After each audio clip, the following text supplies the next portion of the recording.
Hello guys, assalamu alaikum. This is me, RS4 Radar Rishad. Welcome back to my Facebook page.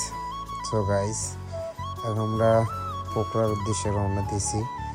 আর এইদিকে যে রোডের অবস্থা সেটা বলে বোঝার মতো না, এতটাই যে অফরোডিং। দেখেন রোডে কাদা কীরকম, আর বৃষ্টি হলে তার অবস্থা খারাপ হয়ে যায়। আর এইদিকে যে রোডে এত যে জ্যাম থাকে সেটা আপনাদেরকে বলে বোঝাতে পারবো না। এইভাবে অনেক রিস্ক, কিন্তু আমার মনে হয় পিসি ব্যাগ আছে মনে হয় 4টার মতো। তো এইরকম করে কি বাইক রাইড করা সম্ভব? আর কাদা যে এত পরিমাণ সেটা বলে বোঝার মতো না গাইস। যাই হোক গাইস, এখান থেকে আর মনে হয় 30 কিলো রাইড শেষ করলে আমরা পোকরার চলে যাব। এখন পোকরা এখান থেকে এখনো 20 কিলোমিটার দূরে আছে। আর এদিকের রোড দেখেন, কি বলবো, আর কিছু বলার ভাষা নেই। যাই হোক, আমরা ভালোভাবে সেফলি রাইড করতে পারতেছি, এটা আল্লাহর কাছে লাখ লাখ শুকরিয়া। আর পৃথিবী যে আসলে কতটা সুন্দর সেটা আপনি ভ্রমণ না করলে বুঝতে পারবেন না।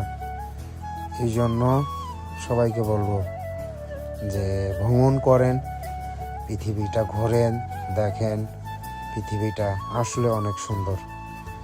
আপনার কাছে কোটি টাকা আছে কিন্তু আপনার মনে সুখ শান্তি কিছুই নেই, তাহলে কিন্তু ওই টাকার মূল্য নাই এই পৃথিবীতে, ঠিক আছে? এই জন্য পৃথিবীটা ঘোরেন, পৃথিবীটা ঘুরলে অনেক কিছু দেখতে পারবেন, শিখতে পারবেন। আর আমরা যে বাংলাদেশে সবাই বলি পাহাড়, এগুলো কিন্তু পাহাড় না, এগুলো হচ্ছে পর্বত। পাহাড় হচ্ছে আলাদা একটা বিষয়, আর পর্বত হচ্ছে আলাদা একটা বিষয়।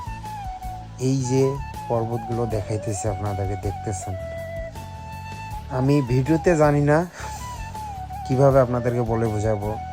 যদি আপনারা আসতেন, দেখতেন, তাহলে বুঝতে পারতেন যে এই পাহাড় পর্বত কতটা সুন্দর, ঠিক আছে? নেপালে এত যে সুন্দর জায়গা আছে আপনাদেরকে বলে বোঝার মতো না, যে নেপাল আসলে অনেক সুন্দর জায়গা। জীবনে একবার হইলো নেপাল ভ্রমণ করেন, অনেক কিছু শিখতে পারবেন।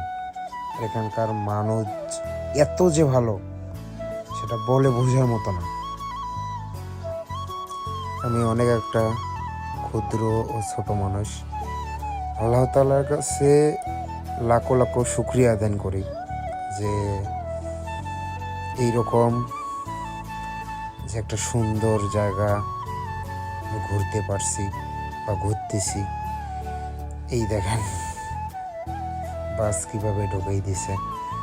আল্লাহর কাছে লাখো লাখো শুকরিয়া যে আমি আসতে পারছি, সেফভাবে রাইড করতেছি।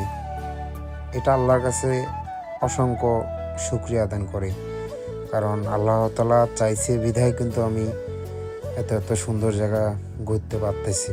যদি না চাইতো তাহলে কিন্তু আসতে পারতাম না। এই জন্য আল্লাহর কাছে লাখো লাখো শুকরিয়া। সো গাইস, আমরা এখন পোকরার সামনে আছি। আর এদিকে রোড মাশাআল্লাহ বেশিটা অফরোডিং না, আপনার 1 কিলো বা 2 কিলো অফরোডিং থাকে, তারপর কিন্তু রোড ক্লিয়ার, এই যে দেখতেছেন মাশাআল্লাহ রোড। আর একটা জিনিস আমি কখনোই বলবো না যে নেপালে আর যাই হোক বাইক রাইড করে মানে কখনো আপনি আনইজি ফিল করতে পারবেন না, কারণ বাইক রাইড করে যে ভিউগুলো পাবেন অত্যাধুনিক সুন্দর, সেটা বলে বোঝার মতো না গাইস।